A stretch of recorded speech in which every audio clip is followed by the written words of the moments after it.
জাপানে অনুষ্ঠিত Nikkei forum future of এশিয়ার ৩০তম আসরে যোগ দিয়েছেন প্রধান উপদেষ্টা ডক্টর মোহাম্মদ ইউনূস।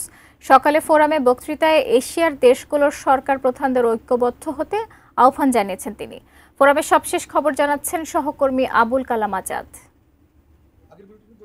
যে এটি ডায়লগ অনুষ্ঠিত হয়েছে নিক্কেই ফোরামের মধ্যে, যেখানে শুধু এশিয়া বা দক্ষিণ এশিয়ার বিষয় নয়, বাংলাদেশ বিষয়ে তিনি কথা বলেছেন। সেখানে প্রশ্ন ছিল ডক্টর ইউনূসের কাছে, তিনি শেখ হাসিনার যে শাসনামল বা তার সেই সম্পর্কগুলো নিয়ে, বিষয়গুলো নিয়ে কথা হয়েছে। সেখানে তিনি বলেছেন পরিষ্কারভাবে যে জুলাই গণ অভ্যুত্থানের কথা, জাতিসংঘের যে প্রতিবেদনটি তৈরি হয়েছে এর মধ্যে, সেই প্রতিবেদনের সূত্র ধরে নানা তথ্যপত্র তিনি তুলে ধরেছেন সেই ডায়লগের মধ্যে। সেখানে বলেছে যে ১৪০০-র বেশি মানুষ জুলাই বিপ্লবে নিহত হয়েছে।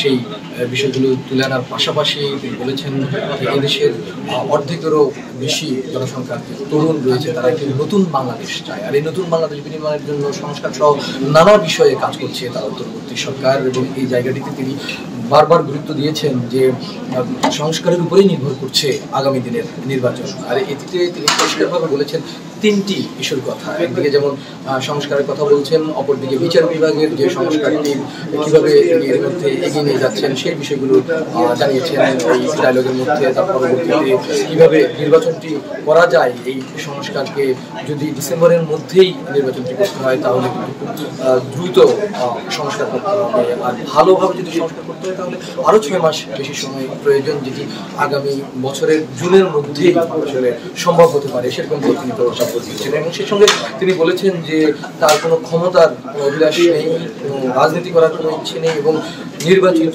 নতুন জনপ্রতিনিধিদের হাতে তিনি ক্ষমতা হস্তান্তর করতে চান। ডায়লগে পরিষ্কারভাবে তিনি এই বিষয়গুলো উল্লেখ করেছেন। সেই জায়গাটিতে আরও বলেছেন যে সব রাজনৈতিক দল, বাংলাদেশের একটি মাত্র রাজনৈতিক দল ডিসেম্বরের মধ্যেই নির্বাচন দেওয়ার জন্য জোর করে আসছে, এই কথাটিও তিনি উল্লেখ করেছেন।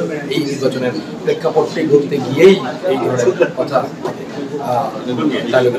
তুলে আসতে হয়েছে। এবং কিভাবে তিনি আরো সংস্কার কাজকে এগিয়ে নিয়ে যাচ্ছেন এবং এই প্রেক্ষাপটটাই বা কি, কেনই বা এই সংস্কার করতে হবে, পরবর্তী বুলেটিনে জানার চেষ্টা করছেন। এখনকার মতো এই ছিল আমার কাছে।